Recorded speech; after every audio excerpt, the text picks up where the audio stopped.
Let's have a look at another 2 card combination. The Seven of Pentacles. The Seven of Pentacles is looking at your hard work, looking at your investments, seeing if it is working, if you want to change anything in terms of your investment, in terms of what you've spent today, the reassessment, reevaluation.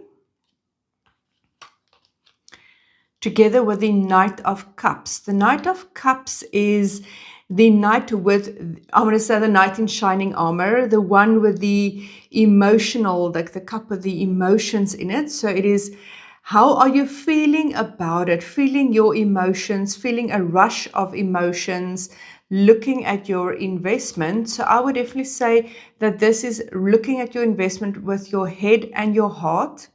This could also be somebody rushing in to you and having a look at your options, seeing is this something that you do want to pursue, or this could be the knight in shining armor coming in and having a look at your money situation, and are you worth dating? So yeah, just a playful one, but there's many ways to look at different card combinations and depending on your situation that you are in.